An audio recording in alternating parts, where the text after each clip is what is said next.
Hey guys, I'm back on here. I just had to do a thing. I had to do a report real quick. So I just to go to event. It's 6 o'clock, so yeah. This was the Lady in Black's first appearance, the first race at Darlington Raceway. The speeds were way too much for the average racer's tires to handle. Whether they used Firestones or some old dirt track tires they had lying around, no one could survive out there long enough to get a good run going. Legend has it that Cruising went out into the stands and parking lots and rated tires from passenger vehicles. It took over 6 hours to complete the race with an average race speed of 72 miles an hour. People traveling to and from the race probably drove faster than that on the way home. This was, for all intents and purposes, really the first tire disaster in NASCAR history. It was just in the second It's like full kitty year of cat. competition. The man who won the race was an unknown driver from Indiana named Johnny Mans, the 43rd starter out of a 75 car field. It was his first and only victory in the series, and it came in just his third start. He won by 9 laps, simply because he pitted far less often than anybody else. As it turned out, he had fitted his car with heavy-duty truck tires. Since there was no rule against it at the time, NASCAR had no choice but to let the wind stand. Firestone went up its game to provide reliable rubber thereafter. But by 1954, Goodyear had thrown its hat in the ring. And at Darlington Raceway, utilizing tires made for police cruisers, they unseated Firestone as the undisputed tire supplier in NASCAR. What ensued was a 20-year tire war that saw only one disastrous event at Talladega in 1969, and I'm pretty sure we all know how that one went. Firestone would hang on for 5 more years and bow out in 1974, leaving Goodyear as the lone tire manufacturer of the sport. Fast forward to the mid-1980s, and a small company with big league ambitions named Hoosier Racing Tires, headed by Bob Newton, is starting to make a name for themselves in the local short track racing scene. Although there was no exclusive deal worked out between Goodyear and NASCAR, the two sort of run a de facto partnership where NASCAR wasn't exactly lending any help to new tire manufacturers looking to enter the top series. However, in 1986, a scare involving a hostile takeover of Goodyear threatens to nix the Goodyear racing program. Facing a lack of tires in the coming seasons, NASCAR encourages Hoosier to get ready for the big leagues so they can have a backup plan. Hoosier has to wait until the 1988 season to debut, but by this time Goodyear's problem is resolved. But why did it take so long to get the ball rolling for Hoosier? Well, two reasons. One is a rule NASCAR had put in place to protect Goodyear, stating that if anybody wanted to supply tires for a race, they had to provide enough tires to supply every race car for the entire weekend. This meant that any manufacturer had to show up with hundreds, sometimes over 1,000 tires to every single race. This is further compounded by the second problem that Hoosier faced, and that is in 1988, Goodyear had 350,000 full-time employees across the globe. Hoosier had just 16. Not 16,000, not 1,600, just 16. This seems completely insurmountable. This is the equivalent of if Yeah. your dad and Jason and his It's buddies funny. bought a fat shop downtown and said they were going to start making racing tires. What And then baby? announced out of nowhere that they were going to start competing against What's Pirelli wrong, and baby? Michelin. It's just completely impossible. But then, Hello. not only did they actually put their money where their My mouth cat's is, asking me they what's actually go out and win cat's series. screaming, so I don't know what's wrong with the cat. But yeah. 1987 season comes to a close. What's wrong, Hoosier huh? immediately starts putting together their coalition. I was wondering for you guys to get some air. As professional car builders, Oh yeah, we have outside you get some everything we air. need to bring our What's vision to wrong? life. We're always looking to take our car build to the next level. And with eBay's incredible selection, we can make that happen. Just having a fun time, guys. Relaxing right now. Nice. Just relaxing, having fun. That's all I'm doing right now. Just relaxing, having fun. Seeing what you guys say, you know, read your guys' answers, that sort of thing. The roulette sounds so good right now to have one, but I don't. Too expensive. They can't pick I up any of the thought big dogs, you- as most of them are in exclusive contracts with Goodyear. Eh? Those who aren't, well, they're not exactly willing to No, I stick mean, their necks out for a tiny company's hopes and dreams. Just relaxing, having fun, guys. Reading your guys' comments and stuff. That's all I'm doing right now. Or haven't won at all yet, but show a lot of promise. Guys like Lake Speed, Morgan Shepherd, and Rick Wilson. They do manage to poach off two big name guys though. Buddy Baker, who is running a part-time schedule this year with 19 career wins, but his team, partnership between himself and Danny Schiff, have never won a race before. And Buddy Baker hasn't won a race in 5 years. He's in his mid-40s, and by this point, he's at the end of his career. His one good selling point though is that he's had 3 top 5s and 10 top 10s last year and just 20 starts. You can certainly wheel a race car around better than most. The other guy is Neil Bonnet. Bonnet had won 16 races up to this point, but his last win came 2 years ago. His team, Raymock Enterprises, they haven't won since they last joined forces with Bonnet. What's be that behind you? Despite all this, Oh, Honorable Bonnet pictures or took his yeah, stuff I like. launch into battle. Yeah, picture I drew about 10 years ago. Hunter approached Neil because he had run their tires back during his short tracking days. There's history there, but Neil has also stated publicly that he'll start running Goodyears as soon as they start looking better. As good a relationship as he has with Bob Newton and the Hoosier gang, he is by no means a Hoosier loyalist. The Hoosier Rebellion isn't looking too hot on paper. But as the checkered flag flies Can for you the Daytona 500 see to kick off the anything? season, Neil Bonnet and Buddy Baker find themselves running 4th Sure. and 9th respectively, having run solidly in the top 10 all day. While Hoosier's debut was overshadowed by Bobby Allison and David Ellis, his father's Night finish, Net Gamer for life. they made their move in the short track racing scene, and to run that good at a super speedway was honestly pretty surprising. Race 2 on the schedule, though, would be right in their wheelhouse. Richmond at the time was a half-mile short track, and Hoosiers first. That milestone would be quickly eclipsed. I can't pronounce that. Bonnet would charge to the front, TYSM. 1 laps, and win the race. Neil took Raymock Enterprises to victory lane for the first time in 5 years, and put Hoosier in the history books as the first tire manufacturer other than Goodyear to win in NASCAR since Firestone in the early 1970s. Neil's next 2 feats would be even more impressive. The third race of the year would be an exhibition race held in Melbourne, Australia, at a 1.1-mile oval called the Thunderdome. Hoosier Yep. couldn't make the race, presumably both because they didn't want to spend the money to buy thousands of tires to the other side of the world, and the fact that Goodyear had the naming rights not only to the Thunderdome, but as the race title sponsor as well. But Neil would win the pole and eventually the race. He would use that momentum to win the next race, the points-paying race this time at Rockingham Speedway. Back on Okay, thank you. 3 weeks, 3 wins, and they only had to travel 24,000 miles to get it done. Hoosier's star driver and his team Raymock are now the hottest name in NASCAR. People are already starting to talk about a championship run. Week 5 Atlanta. Goodyear comes loaded for bear and dominates the early practice sessions. Neil Bonnet and Buddy Baker's teams jump ship and go with Goodyear for this race. Only Rick Wilson and Lake Speed start the race on Hoosiers. Week 6 Darlington. Lake Speed rolls Yep. to his first and only victory, and he does it while running on Hoosiers. Whatever Hoosiers' stated objectives were when they committed to running the 1988 season, they have now surely achieved or far surpassed them. They have 3 wins on the season in just 5 points-paying races, and the good news doesn't stop there either. Hoosier never signed any drivers of their coalition to contracts. Every single one of them ran Hoosiers of their own free will. And now with their tire dominating the schedule, Goodyear drivers start clamoring to be released from their contracts so they can stay competitive. Only after Lake Speed's victory, they do just that. I'm having a good day. Races into the 1988 season, and Goliath has folded to David and now plays by his rules. It's a shocking upset by anybody.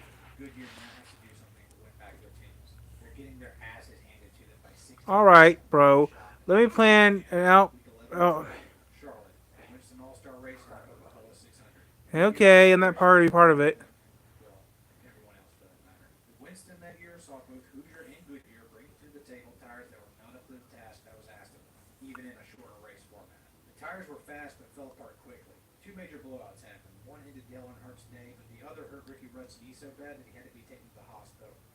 Both were running on Goodyear. Okay. 2 days later, Goodyear announces the unthinkable.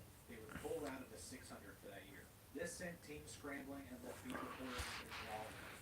For the first time in 3 decades, a NASCAR race would not have Goodyear tires split by anybody at the track. Fingers were starting to get pointed all around, and pretty soon they had a target. The head of Goodyear's racing program, Leo Mel.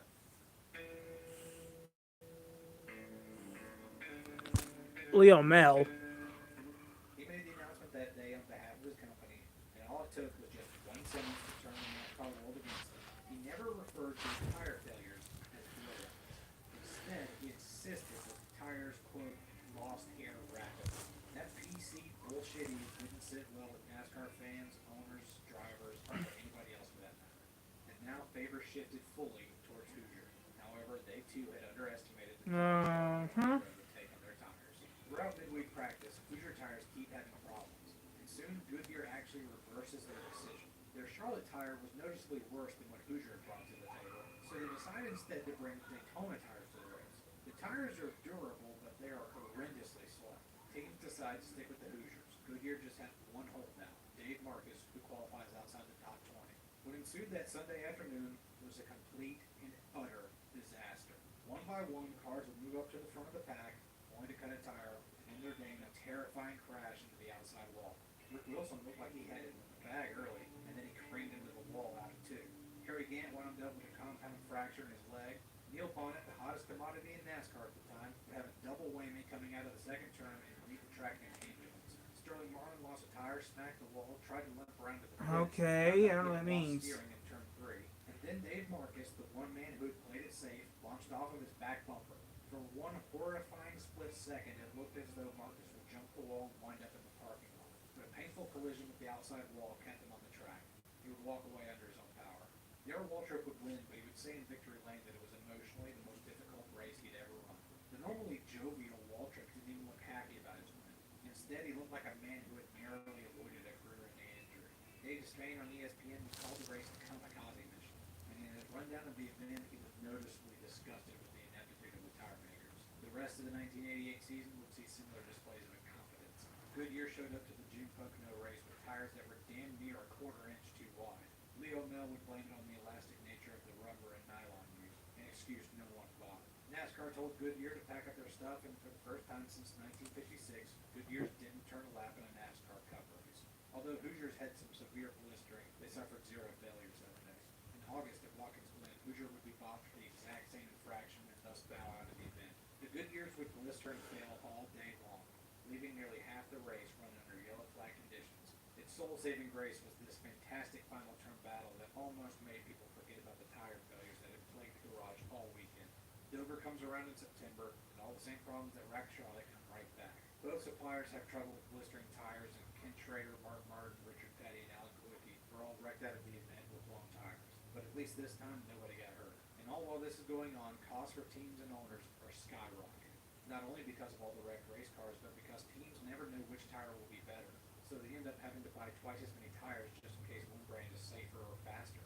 Eventually, enough of the stink was made by drivers, owners, and the media after Dover that both manufacturers got their act together, and the 1988 season ended without any more controversies. And the role the media played in this series of events cannot be understated, because going into the 1989 season, for the first time ever, every single NASCAR race will be televised, live, flag to flag, on cable TV. The last thing NASCAR needs is for the embarrassment of the 1988 season to repeat itself and drive new viewers and fans away. Someone needs to win this damn tire war and send the other packing. In 1989, Goodyear thinks they have an answer. Heck,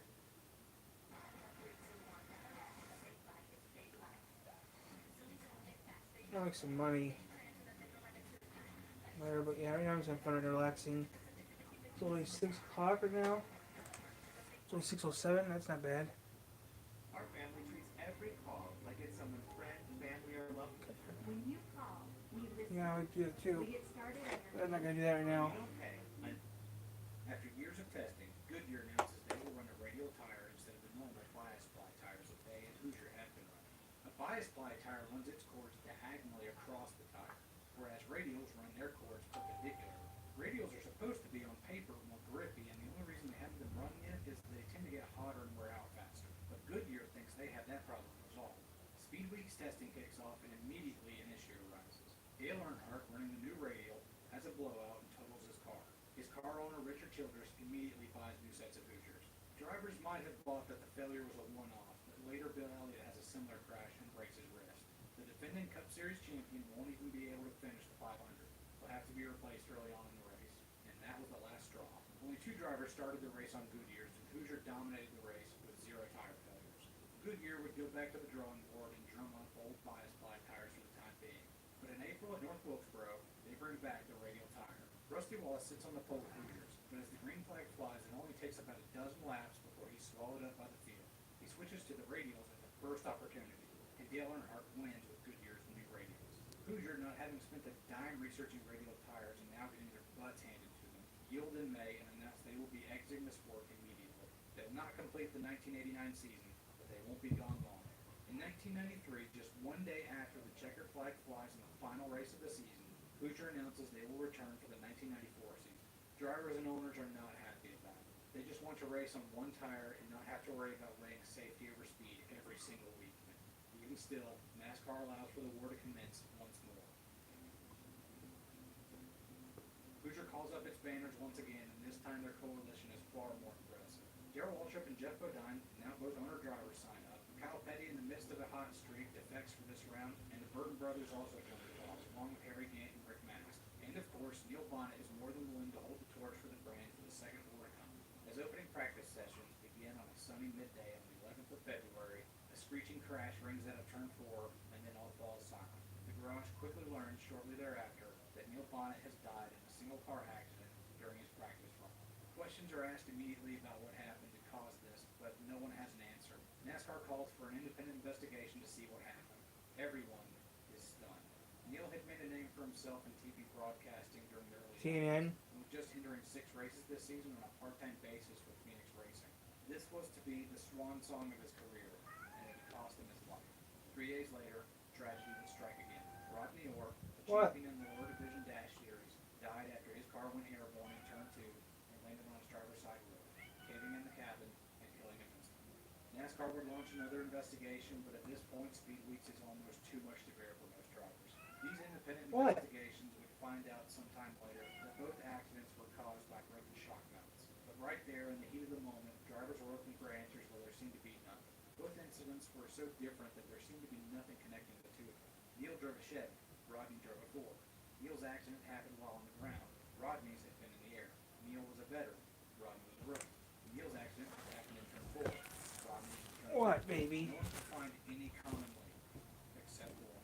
Both drivers were running Hoosier tires. Although NASCAR and the independent investigators were determined that tires were not the cause and Hoosier tires met all specifications, drivers at the time had no way of knowing that and made the call themselves. After the 125 qualifying races on Thursday before the main event, all drivers made the switch and no one started the Daytona 500 on Hoosiers.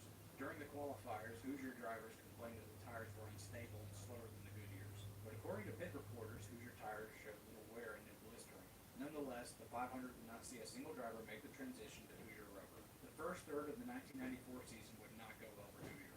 They were free of safety concerns during this stretch, and their tires were fast for all of about 10 laps. And then after that, they would start to slow down. Hoosier had a handful of poles, but no race wins. Not until Jeff Bodine won the All-Star race on Hoosiers, and would remain a staunch Hoosier loyalist all the way to the bitter end. He would win his first points-paying race for Hoosier at Pocono in June, would follow it up with a win at Michigan in July, and a third win at North Wilkesboro in October, where he would lap the field, the last driver in NASCAR to ever do so. Bodine, however, would be the only driver to win any races for Hoosier during the 1994 campaign. By the time the season winds to a close, Hoosier only has 5 drivers left on the roster besides Bodine, and all of them are either rookies or veterans with a few wins between them. At the last race of the season, the Hooters 500 in Atlanta, Hoosier was hoping to take advantage of new pavement and go out with one last hurrah. Instead, it would end up being their death knell. There were 3 major blowouts during the race. All of them belonged to Hoosier, and oddly enough, all of them occurring in turn 4. Greg Sachs would smack the wall but not be injured. Boyd Allen, the rookie who had sat on the pole for the Daytona 500 for Hoosier to start the season, would end the season on a stretcher. And finally, Jeff Bodine, the flag bearer for the Hoosier cause and their star driver, would end his season in a fiery crash and would have to be pulled from his wreck and be carried to the medical center. With that, Hoosier's 1994 crusade came to an end in embarrassment and misery. One day later, they would announce they had no plans to run the 1995 season, and the last tire war in NASCAR finally came to a bloody end. Hey, they're gonna stay, aren't they? Hey, this flag is the greatest guy in the world. Matt Barron, love you.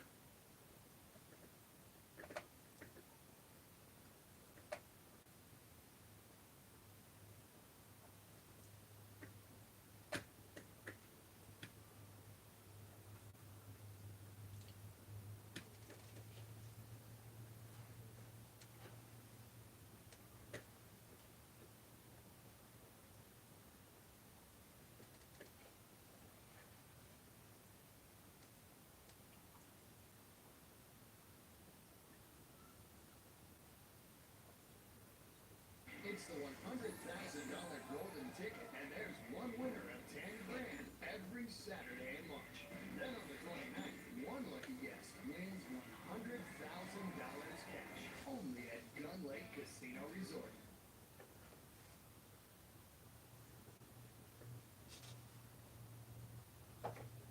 This video is sponsored by Atlanta Motor Speedway. To find out how you can get an exclusive deal on tickets for the next great Atlanta race, stay tuned until the end of the video and check out the description down below. But today, the king of stock car racing, Richard Petty, will end his illustrious career. As you look at the rest of the starting lineup, note that Jeff Gordon, who will be making his first Winston Cup start here today, will go from inside row number 11. And Jeff Gordon has been one of the fastest cars at practice. He has earned more. Ernie Irvin, and it's all over for Davey Allen. Is coming off of corner number 4, knowing that he's winning the championship. There's the checkered flag for Allen. He's the champion for 92. There's a running joke on this channel that no matter the topic, it always comes back to the 1994 truth said in jest. There's so many storylines that begin or end here that any comprehensive history of NASCAR has to include at least a mention of this race. It was where one legend would end his journey and where another would begin his own, amidst the backdrop of NASCAR's craziest championship battle. A six-way fight between NASCAR's most popular driver, the sport's most beloved underdog, two sons of NASCAR royalty, the oldest winner in NASCAR history, and a journeyman who would soon turn into a legend himself, who has had to fight and claw for everything he's gotten up to this point. The 1992 Hooters 500 was more than just a great race. It was a true, honest-to-God passing of the torch moment. Never again would so many greats occupy the same asphalt for a single race ever again. And for two of the men in this I'm back, guys. I had to take care of their something. last season finale before their untimely and tragic deaths, just a few months into the future. Even at the time, everyone at Landenberg Speedway on that sunny afternoon in November knew this was going to be a special moment. But not even in their wildest dreams did anyone there believe it would end up being as iconic as it was. There's a lot to cover here, so why don't we start with the 6 men who are in contention for the championship today. Back then, the champion was decided by whoever had the most points at the end of the year. The better you finished, the more points you got. And that was about it. There weren't any playoffs, eliminations, or cutoffs back then. Every race from first to last counted towards your total, save for the Bud shootout at the beginning of the year and the All-Star race. Even still, 6 drivers are within 113 points of one another at the start of the last race of the season. Pretty astonishing when you consider that the maximum number of points you could score in a race was 185. 3 of the 6 guys in this championship slugfest are long shots, but they're still mathematically in it. Harry Gant, Kyle Petty, and Mark Martin have all had pretty good years thus far. But thanks to the inconsistency of the top 3, they roll into Atlanta with a shot at taking home the Winston Cup this year. The bottom 3 have 2 wins apiece, but they've all taken different paths to get to this point. Let's start with the man furthest out, Mark Martin. An Arkansas native who burst onto the scene in the early 80s, Mark found success early on.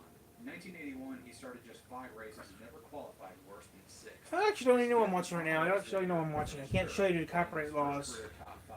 The next year, he'd go full-time with a promising sponsorship deal, but his sponsor, Apache Stove, would end up never paying him a dime. He ran the full season anyway as an owner-driver, often out of his own pocket with no sponsor. He did this in hopes of claiming the Rookie of the Year award, along with the prize money and a trip to the year-end banquet, but Jeff Bodine would edge him out. Now in serious debt and struggling to live out his dreams of being a full-time race car driver, Mark Martin took any season. Yeah, I don't he have a strike. described his 1982 and 83 struggles as being the most difficult years of his life, often finding it difficult to just get out of bed in the morning. He did well enough in his limited equipment that a Ford loyalist by the name of Jack Roush took notice and hired him to drive his flagship car, the now iconic number 6. In 1989, he'd score his first win, and the following year he'd put together a stellar season with an average finish of a mind-boggling 5.4. But due to a questionable tech inspection penalty at Rockingham that docked him 46 points, he'd lose the championship to Dale Earnhardt by just 26 points. In 1991, he would struggle, but in 1992, he bounced back and scored his 2 wins at Martinsville and at Charlotte. Rolling into Atlanta, if a miracle is to occur, Mark is a fairly good candidate. He won the pole for the spring race earlier this year and starts 4th today. He's good at the mile and a half, and his last win in the fall race at Charlotte has put him within striking distance of the championship, just 113 points out. And the only reason why he tensioned at all here today was because during his Charlotte win, the points leader at the time, Bill Elliott, broke a rear track bar mount, and Mark fit into his lead significantly. The most points you could score in a single race was 185, and 10 of those came from bonus points, 5 for leading a lap, and 5 more if you led the most laps. The minimum number of points you could score if you finished 43rd out of 43 starters was 34 points, but the final race in Atlanta has 41 starters, so that minimum points number becomes 40. Mark basically needs for everyone ahead of him to crash out early. But as crazy as this season has been, that's not entirely out of the question. He'll run as hard as he can to shoot for the win and let the chips fall where they may.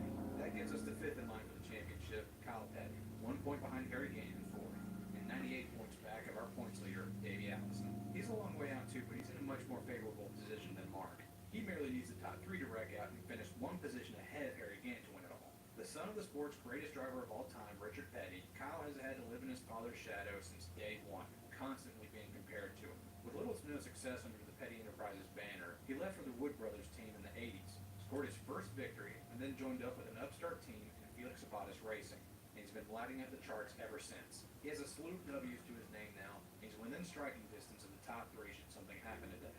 Speaking of Kyle Petty's old man, it's Richard Petty's last race ever in the Cup Series today. At age 55, the greatest NASCAR driver of all time is going to hang it up and call it a career. The distinction of being the greatest of all time isn't at all a stretch for Richard Petty either. Winner of 200 races in NASCAR's top division, he almost doubles the win total of the runner-up. And his stats seem almost like the stuff of mythology. Where you would expect figures in the double digits, he has triple-digit numbers. Where you would be impressed by triple digits, he has quadruple digits. Any look at the NASCAR record There goes the train. is going to include the name Richard Petty a staggering number of times. He has more than earned his nickname, the King. But the last decade has not been kind to Richard. The racing gods care little of what royal family you belong to. His 200th and final victory came in 1984, and he's been winless for 8 years. His finishes have left a lot to be desired, and earlier this year he led his final laps in the Pepsi 400 at Daytona. But through all the monotony of the late 80s and early 90s, what kept him showing up race after race? Well, according to him, he just thought it was tons of fun, and he'd keep racing until it was no longer fun anymore. But after a few horrendous accidents and DNFs due to fatigue, even he realized it was time to hang it up by the time 1991 came to a close. But just leaving the sport outright didn't sit well with him, and it wouldn't feel right leaving all the fans that had supported him throughout the years so suddenly. So he announced the 1992 Farewell Tour. At every race that year, he'd participate in special events and give every NASCAR fan the opportunity to meet with him and sign autographs while he was still a competitor. It was an absolute hit, and it was more than befitting of a king of NASCAR. While royalty will make its final laps here at the Atlanta Motor Speedway, we still have a champion to crown.